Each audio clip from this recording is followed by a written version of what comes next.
Hay algo que los libros de historia nunca te cuentan del todo. Algo que los ingenieros modernos saben, pero prefieren no decir en voz alta. Porque si lo dijeran, tendrían que admitir algo incómodo.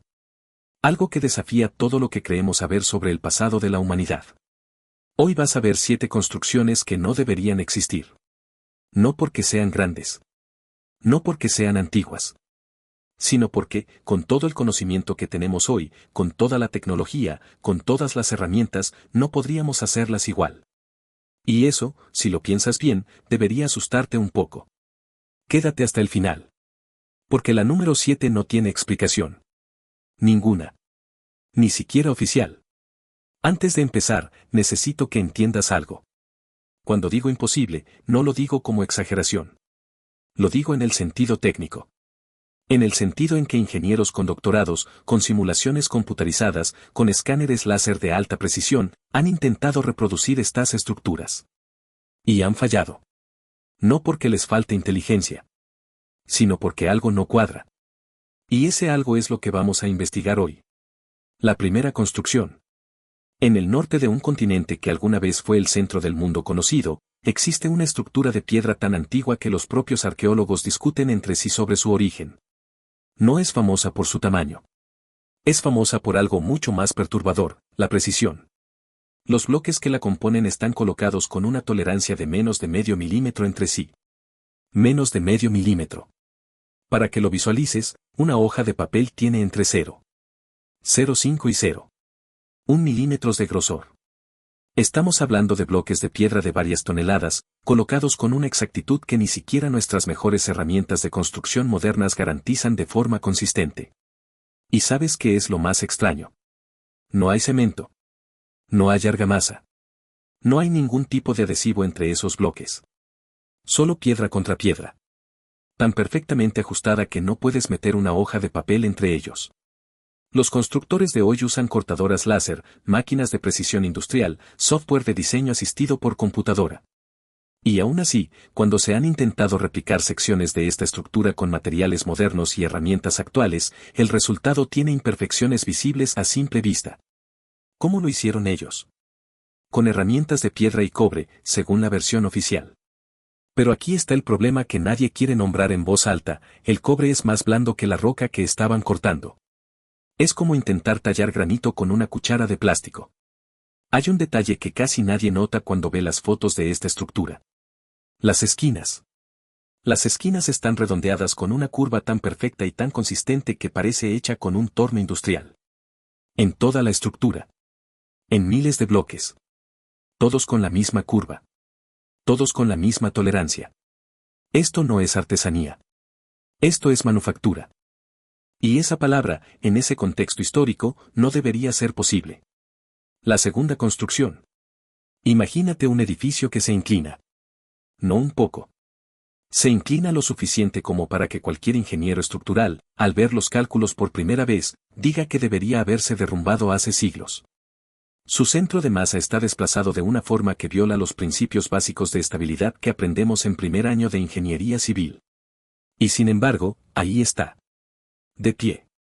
Después de siglos de terremotos, tormentas, guerras y el peso implacable del tiempo. Cuando los ingenieros modernos lo estudiaron en profundidad, descubrieron algo que los dejó en silencio por un momento. La estructura no resiste a pesar de su inclinación. Resiste gracias a ella. El ángulo fue calculado de una manera tan específica que distribuye las cargas de una forma que ningún software de modelado estructural moderno hubiera sugerido como solución óptima. Es contraintuitivo. Es antiacadémico. Y funciona mejor que cualquier edificio moderno de características similares. Lo intentaron reproducir. Tomaron los mismos materiales, las mismas dimensiones, el mismo ángulo. Y la estructura de prueba colapsó en semanas. Porque le faltaba algo. Algo en la forma en que los materiales originales fueron tratados, mezclados o preparados que no hemos podido descifrar por completo. Y lo más perturbador es que este no es un caso aislado. Es un patrón. Y ese patrón empieza a aparecer en todas las construcciones de esta lista. La tercera construcción. Debajo de la tierra. Eso es lo que nadie espera. Mientras la mayoría de las civilizaciones antiguas construían hacia arriba, hacia el cielo, hubo una que decidió construir hacia abajo. Hacia adentro de la roca. Una ciudad entera. Subterránea. Capaz de albergar a miles de personas, con ventilación, con sistemas de agua, con espacios diferenciados para vivir, almacenar y protegerse. Todo excavado en roca sólida de origen volcánico. Una de las rocas más duras y resistentes que existen. Y aquí viene la pregunta que ningún arqueólogo ha respondido de forma satisfactoria: ¿dónde está el material excavado? Cuando excavas en roca, el material tiene que ir a algún lado.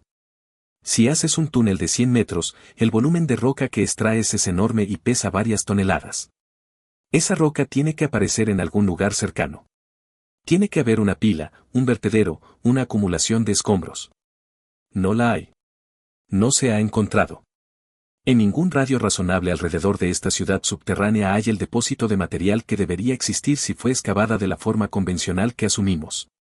Hay 3 teorías no oficiales que circulan entre los investigadores independientes. Primera, que el material fue usado en otras construcciones y transportado lejos, lo que implicaría una logística de escala monumental que tampoco dejó rastro. Segunda, que la roca fue en algún momento ablandada o licuada por un proceso que no entendemos. Tercera, y la más incómoda de todas, que no fue excavada desde adentro hacia afuera, sino que fue formada de otra manera. Ninguna de las 3 tiene prueba definitiva. Pero la explicación oficial, la del pico y la mano de obra humana masiva, tiene un hueco enorme en el centro. Y ese hueco tiene el tamaño exacto de todo el material que debería existir y no existe. Y esto no es un caso único. Hay otras ciudades subterráneas similares. En diferentes continentes. Con el mismo problema. El mismo vacío inexplicable donde debería estar el material excavado. La cuarta construcción. 2 veces al año. Solo 2 veces al año, en fechas exactas, la luz del sol entra por una abertura específica de este templo y ilumina una figura tallada en la pared del fondo. No de forma parcial. No aproximadamente. La ilumina completamente, con una precisión que los astrónomos modernos, al medirla con instrumentos de satélite, clasifican como exacta al grado. Para lograr eso hoy, necesitaría software de modelado astronómico, datos de efemérides solares, simulaciones en 3 dimensiones del recorrido del Sol a lo largo del año, y semanas de cálculos. Y aún así, probablemente habría un margen de error de varios minutos en el tiempo de iluminación. Ellos lo lograron de forma permanente, en piedra, hace miles de años. Sin instrumentos ópticos conocidos. Sin matemáticas formalizadas según los registros disponibles. Sin forma de hacer pruebas repetidas, porque cada alineación solar perfecta solo ocurre una vez al año. Es decir, no tuvieron múltiples intentos. Lo hicieron bien a la primera. O lo calcularon con una precisión que no debería ser posible con los conocimientos que les atribuimos. Lo que nadie te contó sobre este templo es que no es el único. Hay al menos 2 estructuras en distintas partes del mundo con alineaciones solares o astronómicas de precisión similar. Y todas fueron construidas en periodos en los que, según la historia oficial, las civilizaciones no tenían contacto entre sí. El mismo patrón. Los mismos cálculos. Sin comunicación posible entre ellos. La quinta construcción. El agua no va cuesta arriba. Eso lo aprendiste en la escuela. El agua sigue la gravedad. Siempre. Sin excepción. Entonces, ¿cómo explicamos este acueducto? Construido hace más de 2000 años, transporta agua a través de un recorrido de varias decenas de kilómetros. Y en un tramo específico de ese recorrido, el agua sube. Sube de forma visible, medible, real.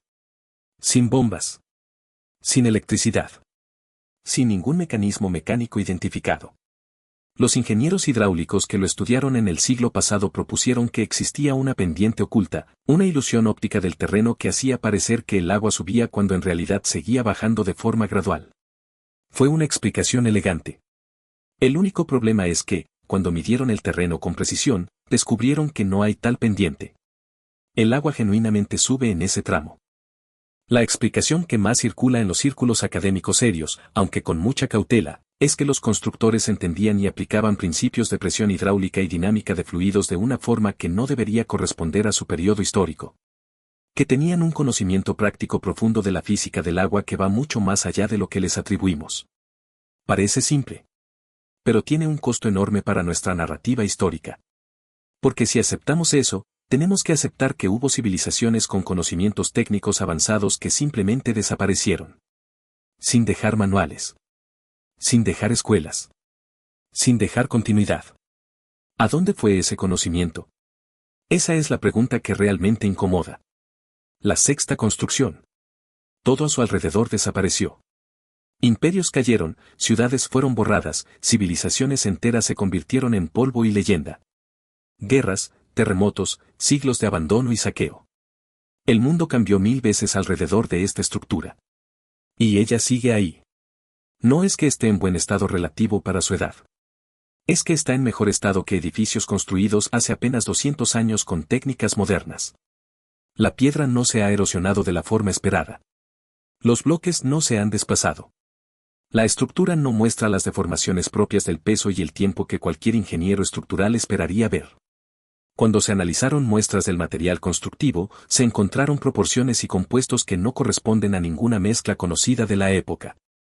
Hay elementos en esa mezcla que, según los análisis, le confieren propiedades de resistencia a la compresión y a la humedad superiores a muchos concretos modernos de alta resistencia. No debería ser posible. No con los recursos y el conocimiento que les atribuimos. Pero ahí está la fórmula, grabada en la piedra misma, esperando a que alguien la descifre del todo. Y hay algo más sobre esta construcción que los arqueólogos nunca dicen en voz alta en conferencias formales.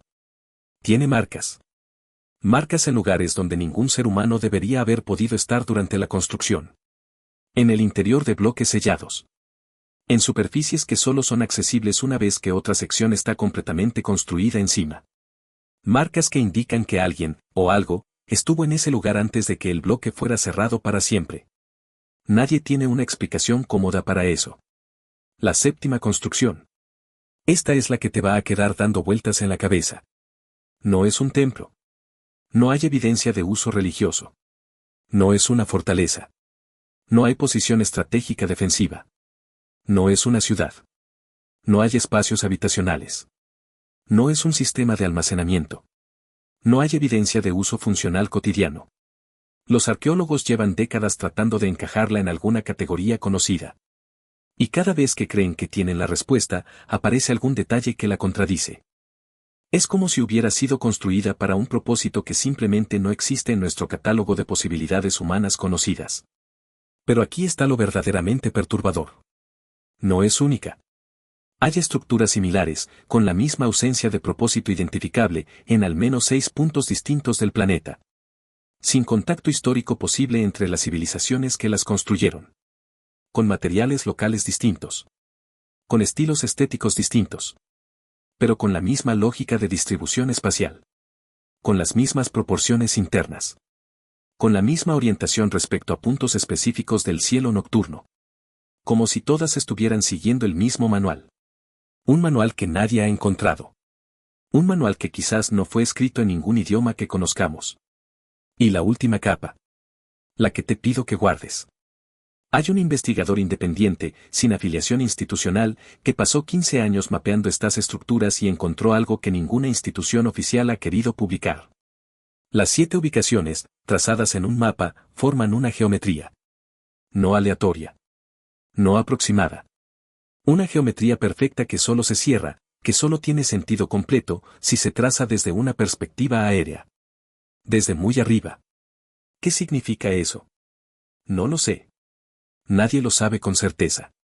Pero sí sé esto, alguien, en algún momento de la historia de este planeta, tuvo una visión del mundo que nosotros todavía no somos capaces de comprender del todo.